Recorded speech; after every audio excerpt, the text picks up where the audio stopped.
Hello everyone. तो vintage coffee के Q3 के रिजल्ट्स आए हैं। कॉन कॉल इस बार नहीं हुआ है कंपनी का। शायद ये हाफ ईयरली बेसिस पे करेंगे। Q2 में किया था, अब शायद Q4 में होगा। बट कुछ अपडेट्स इन्होंने दिए हैं, जो नया एक्सपेंशन वगैरह चल रहा है, तो उस पर डिस्कशन करेंगे एंड देखेंगे कैसा आउटलुक लग रहा है इस कंपनी का। तो विंटेज कॉफी का रेवेन्यू मॉडल अगर आप समझोगे तो पहले तो ये कंपनी वो स्प्रे ड्राइड कॉफी बनाती थी। स्प्रे ड्राइड कॉफी मतलब वो जो इंस्टेंट कॉफी जैसे आप देखते हो ना, वो नेस्कैफे का जो पाउच वगैरह आता है या ब्रू का जो नॉर्मल कॉफी होता है, मास मार्केट प्रोडक्ट जिसको हम बोलते हैं। तो उसमें मार्जिन कम होते हैं, वॉल्यूम ज्यादा होता है। तो पहले कंपनी वो बनाती थी। उसके साथ में इन्होंने एग्लोमेरेटेड कॉफी बनाना स्टार्ट किया। एग्लोमेरेटेड कॉफी मतलब स्प्रे ड्राइड कॉफी का थोड़ा सा एडवांस वर्जन आप बोल सकते हो। जैसे नेस्कैफे का वो जो गोल्ड है वो हो गया, ब्रू का भी एक गोल्ड वाला आता है, उस तरीके के प्रोडक्ट्स। उसमें मार्जिन आपके थोड़े से बेटर होते हैं as compare to spray dried coffee. तो ये दोनों इनकी मैन्युफैक्चरिंग फैसिलिटी है। इसके साथ में कंपनी चिकोरी भी बनाती है। चिकोरी बेसिकली एक प्लांट होता है, लेकिन ये कंपनी उसकी प्रोसेसिंग करके मतलब बिल्कुल कॉफी जैसा दिखता है वो, और उसको आप कॉफी में ब्लेंड करते हो, यूज करते हो, ताकि ओवरऑल कॉस्ट आपकी कम हो जाती है। तो ये भी करती है। तीसरा इनका रेवेन्यू मॉडल है कंज्यूमर पैकेजेस का। मतलब एक तरीके से ये वैल्यू ऐड करते हैं और ज्यादा अपने क्लाइंट्स को। तो कंपनी क्या करती है, पहले तो ये बल्क कॉफी देते थे। अब इन्होंने क्या करना स्टार्ट किया है पिछले कुछ टाइम से, आई थिंक 2 पैकेजिंग लाइंस इन्होंने अपनी स्टार्ट करी और वो भी पूरे फुल यूटिलाइजेशन पे अभी चल रहा है। तो कंपनी क्या करती है, जैसे आपके 5 kg का पैक हो गया, 10 kg का पैक हो गया, जो कंज्यूमर पैकेजेस होते हैं, उसके अंदर उन कॉफी को पैक करके अपने क्लाइंट्स को सप्लाई करती है। तो उनके लिए जो एक एक्स्ट्रा एफर्ट है, जो एक और उनको मेहनत करनी पड़ती है इनके क्लाइंट्स को वो पैकेजिंग वगैरह के लिए, वो काम विंटेज कॉफी खुद से करके दे देता है। तो इस वाले सेगमेंट के अंदर कंपनी के जो रियलाइजेशन है वो बेटर होते हैं, थोड़े से मार्जिन भी बेटर होते हैं। अभी आप लास्ट क्वार्टर तक देखोगे तो उनका 50-50 आता था। मतलब 50% जो वॉल्यूम है वो आता था बल्क कॉफी से, 50% जो वॉल्यूम है वो आता था कंज्यूमर, ये जो कंज्यूमर पैकेजिंग है उससे। तो ये ओवरऑल इनका रेवेन्यू मॉडल है। अभी देखते हैं Q3 में, इस क्वार्टर में कंपनी ने कैसे नंबर्स रिपोर्ट करें। तो सबसे पहले रेवेन्यू अगर हम देखें कंपनी का, तो वाई लेवल पे 71% की ग्रोथ है। 88 करोड़ के रेवेन्यू थे लास्ट ईयर Q3 में, अब हो गया है 151 करोड़ का। मतलब 150 करोड़ क्रॉस कर लिया इन्होंने। अच्छी चीज क्या है कि Q1Q लेवल पे भी अच्छी ग्रोथ दिख रही है। Q2 में लगभग 136 करोड़ था, अभी हो गया है 151 करोड़। तो वाई Q1Q दोनों में अच्छा ग्रोथ है, और फिर से ये इनका हाईएस्ट एवर क्वार्टरली रेवेन्यू आया है। फिर अदर इनकम अगर हम देखें तो बढ़ा जरूर है लास्ट ईयर से, 1 करोड़ से 2 करोड़ हो गया है, लेकिन मतलब ओवरऑल अगर आप रेवेन्यू में या पैट में देखोगे तो बहुत ही नेग्लिजिबल कॉन्ट्रीब्यूशन है इसका।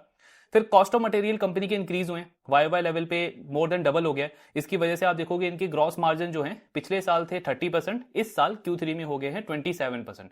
लेकिन ग्रॉस मार्जिन कंपनी के Q1Q इंप्रूव हुए हैं। लास्ट ईयर Q2 में ग्रॉस मार्जिन थे इनके 25%, अब हो गया है 27%। तो Q1Q ग्रॉस मार्जिन इंप्रूव हुआ है, वाई ग्रॉस मार्जिन मेरा नीचे की तरफ आया है। लेकिन इसके बाद भी आपको दिखेगा ओवरऑल, चाहे आप एम्प्लॉय कॉस्ट देखो या अदर एक्सपेंसेस जो है, वहां पे इन्होंने अच्छा डिसिप्लिन मेंटेन करा है। और इबिट्टा मार्जिन कंपनी के वाई इंप्रूव हुए हैं, 18% से 19% हो गया, Q1Q 16% से 19% हो गया। तो जो मार्जिन इंप्रूवमेंट की जो ट्रेजेक्ट्री चल रही है इस कंपनी की, मतलब इतने सारे क्वार्टर में हम क्या देख रहे हैं, ग्रोथ भी अच्छी आती है 70-80% की, प्लस मार्जिन भी इंप्रूव होते हैं और ओवरऑल ऑपरेटिंग लेवरेज भी मिलता है कंपनी को। तो वो वाला पार्ट इस क्वार्टर में भी इन्होंने मेंटेन रखा है। वाई ग्रॉस मार्जिन जरूर थोड़ा सा कम हुआ है, लेकिन ओवरऑल कॉस्ट डिसिप्लिन कंपनी का काफी अच्छा है। बट क्योंकि फाइनेंस कॉस्ट इनका थोड़ा सा इंक्रीज हो गया, डेप्रिसिएशन कॉस्ट भी थोड़ा सा इंक्रीज हुआ है वाई लेवल पे, तो आपको दिखेगा पीबीटी में ग्रोथ तो अच्छी है, 14 करोड़ से ये लगभग आपका 25 करोड़ हो गया, लेकिन डबल नहीं हुआ। पहले के क्वार्टर्स में हम देखते थे वाई लेवल पे पैट डबल हो रहा है हर एक क्वार्टर में, इस बार डबल नहीं हुआ है, लेकिन ओवरऑल ग्रोथ अच्छी है। प्लस टैक्स एक्सपेंस भी कंपनी का इस बार बढ़ गया है लास्ट ईयर के कंपैरिजन में। लास्ट ईयर ये 9-10% का टैक्स एक्सपेंस होता था, अब इस बार हो गया 24%। तो उसकी वजह से जो ओवरऑल पैट का ग्रोथ है वो और कम हो गया, वो 50 से 55% दिखेगा आपको। लेकिन एक्चुअल जो प्रॉफिट है, जो पीबीटी है, उसमें फिर भी अच्छी ग्रोथ है। प्लस अगर आप इबिट्टा लेवल पे देखोगे तो वहां तो 80-81% की ग्रोथ दिख रही है, ऑपरेटिंग लेवरेज है। लेकिन वही डेप्रिसिएशन कॉस्ट थोड़ा सा इंक्रीज हुआ, फाइनेंस कॉस्ट थोड़ा सा इंक्रीज हुआ, जिससे पीबीटी पहले के क्वार्टर की तरह डबल नहीं हुआ। और पैट क्योंकि टैक्स एक्सपेंस बढ़ गया, उसकी वजह से थोड़ा सा प्रेशर में है, 50-55% से ग्रो किया है। तो नंबर्स ओवरऑल अगर आप देखोगे अच्छे नंबर्स इन्होंने रिपोर्ट करे। फिर और क्या अपडेट दिया इन्होंने, तो एक तो जो इनका ब्राउनफील्ड एक्सपेंशन चल रहा है, 4500 मैट्रिक टन की कैपेसिटी ये लेकर के आ रहे हैं अपनी एग्जिस्टिंग प्लांट के अंदर। तो वो एक्सपेक्टेड था आपका Q4 में आएगा, और मैनेजमेंट का कहना है कि बिल्कुल ऑन ट्रैक है वो, FY26 के एंड तक हमारा वो जो प्लांट है वो ऑपरेशनलाइज हो जाएगा। अब अच्छी चीज क्या है, वैसे जनरली क्या होता है कि जब कोई कंपनी इतना बड़ा एक्सपेंशन करती है, जैसे इनका आप देखोगे अभी एग्जिस्टिंग कैपेसिटी है 6500 की, ये 6500 सीधे हो जाएगा 11000।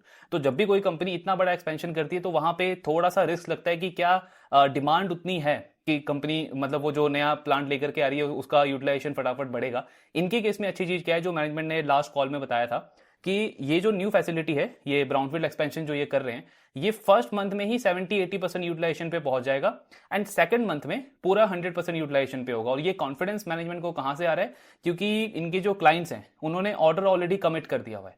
तो ऑर्डर विजिबिलिटी कंपनी के पास में ऑलरेडी है, मतलब डिमांड ऑलरेडी आ चुका है, ऑर्डर बुक फुल है। उसके बाद कंपनी ने ये बड़ा एक्सपेंशन किया है जो कि इस साल के एंड तक आ जाएगा।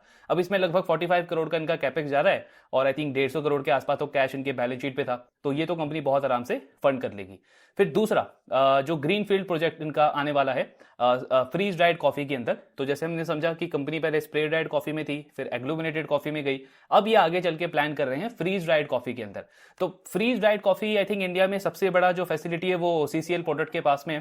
अब ये कंपनी भी उसमें एंटर कर रही है, विंटेज कॉफी भी उसमें एंटर कर रही है। फ्रीज ड्राइड कॉफी आपका सबसे प्रीमियम सेगमेंट होता है, मतलब मास मार्केट हो गया स्प्रे ड्राइड कॉफी, उससे बेटर हो गया एग्लोमिनेटेड कॉफी। जो फ्रीज ड्राइड कॉफी है वो सबसे प्रीमियम रेंज की कॉफी होते हैं, मतलब कॉफी का जो एरोमा है, जो टेस्ट है, पूरे प्रोसेसिंग के बाद में सबसे ज्यादा उसमें प्रिजर्व होता है, लॉस्ट नहीं होता, तो उसका टेस्ट अच्छा होता है। काफी सारे इंटरनेशनल ब्रांड जो है वो उसको यूज करते हैं, तो उसके अंदर आपके मार्जिन बेटर होते हैं। प्लस ग्रोथ के पॉइंट ऑफ व्यू से भी आप देखोगे तो ये जो स्प्रे ड्राइड कॉफी है या जो एग्लोमिनेटेड कॉफी है, इसका मार्केट ग्रो कर रहा है 4-5% से वर्ल्ड वाइड। अगर हम देखें जो फ्रीज ड्राइड कॉफी है, ये इंडस्ट्री ग्रो कर रही है 10 से 12% से। तो विंटेज कॉफी अब क्या प्लान कर रहा है, हाई ग्रो सेगमेंट की तरफ एंटर कर रहा है। वैसे तो इनका बेस छोटा है तो इनके पास में ग्रोथ का कोई प्रॉब्लम नहीं है, बट स्टिल कंपनी अपना प्रोडक्ट मिक्स वहां पे लेके जा रही है जहां पे ग्रोथ थोड़े से और ज्यादा बेटर है और उसमें मार्जिन भी अच्छे हैं।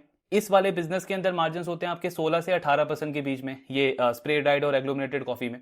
जो फ्रीज ड्राइड कॉफी है उसमें आपका EBITDA मार्जिन होता है 22 से 24% के बीच में। तो डायरेक्शनली मतलब क्या हुआ कि जब वो इनके पास में प्लांट आ जाएगा तो कंपनी के मार्जिन भी और ज्यादा बेटर हो सकते हैं।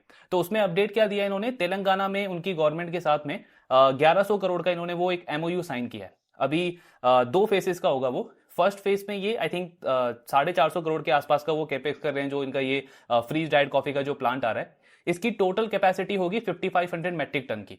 और ये आपका आ जाएगा आई थिंक FY27 के एंड में, या फिर इन्होंने बोला था जो FY28 का फर्स्ट क्वार्टर होगा, Q1 ऑफ FY28, उस पर वो ऑपरेशनलाइज हो जाएगा। तो मतलब क्या है कहने का कि अभी Q3 तक तो ग्रोथ आ गया विंटेज कॉफी का, Q4 में ये नया प्लांट आ जाएगा 4500 मेट्रिक टन का।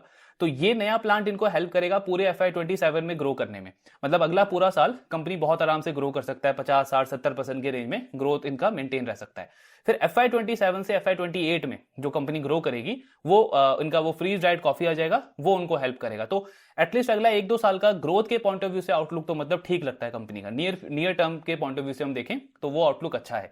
प्लस इन्होंने लास्ट कॉल में एक अपना मीडियम टर्म का गाइडेंस भी दिया था, मतलब रेवेन्यू गाइडेंस तो उन्होंने नहीं दिया क्योंकि वो थोड़ा डिफिकल्ट है। कुछ कॉफी जो है वो आप बल्क कॉफी बेचते हो, कुछ कॉफी आप कंज्यूमर पैक में बेचते हो, कोई आपकी स्प्रे ड्राइड कॉफी जाती है, कुछ आपका सेल होता है ये एग्लोमिनेटेड कॉफी, तो सब में रियलाइजेशन आपका डिफरेंट है। तो एग्जैक्टली रेवेन्यू गाइडेंस नहीं दिया था इन्होंने अपना कैपेसिटी एक्सपेंशन का गाइडेंस दिया था। तो उनका कहना था अभी हमारी कैपेसिटी है 6500, अगले 2 से 3 साल के अंदर इसको हम लगभग 20,000 लेके जाना चाहते हैं। 11,000 तो ये इसी साल के एंड में चला जाएगा, यानी कि 2-3 साल के अंदर मोटा मोटा कैपेसिटी आपकी डबल करने को देख रही है मैनेजमेंट। तो मतलब डिमांड को लेकर के तो मैनेजमेंट बहुत बुलिश है और उनका एग्जीक्यूशन भी अभी तक हमको अच्छा दिख रहा है। एक और चीज पे कॉन्फिडेंस क्यों आता है, क्योंकि अगर आप इनके पहले के क्वार्टर्स में भी देखोगे ना, तो जब जब ये न्यू कैपेसिटी लेकर के आए हैं इनका यूटिलाइजेशन बहुत तेजी से बढ़ा है। मतलब ऐसा नहीं है कि आपने नई फैक्ट्री लगा दी लेकिन आपको मतलब प्रोडक्शन करने में बहुत ज्यादा टाइम हो रहा है, बहुत ज्यादा डिले लग रहा है। तो वो उन चीज पे एग्जीक्यूशन इनका अभी तक बहुत अच्छा रहा है, तो उसकी वजह से भी कॉन्फिडेंस आ रहा है कि जैसे ये न्यू कैपेसिटी आएगी, यूटिलाइजेशन जैसे ये बता रहे हैं 1-2 महीने में 100% हो जाएगा, तो वापस आपके मार्जिन वहां से भी बेटर हो जाएंगे।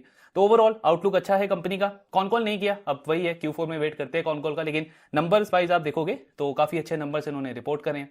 बाकी आप अगर वैल्यूएशन देखोगे तो अभी तो 31-32 का पी है। फॉरवर्ड पी अगर हम देखें तो 65 से 70 या 75 करोड़ के आसपास का पैट तो कंपनी कर सकती है पूरे FY26 के अंदर। तो आपका फॉरवर्ड पी बनता है 28 से 30 का। तो मतलब वैल्यूएशन कंफर्ट भी है, ग्रोथ अच्छा है और कंपनी एक्सपेंशन भी ऑन ट्रैक कर रही है। सबसे अच्छी चीज ये है कि जो अपडेट इन्होंने दिया कि जो न्यू कैपेसिटी है वो बिल्कुल ऑन ट्रैक है, उसमें कोई भी डिले एक्सपेक्टेड नहीं है, क्योंकि अगला ग्रोथ जो है वो वहीं से आएगा।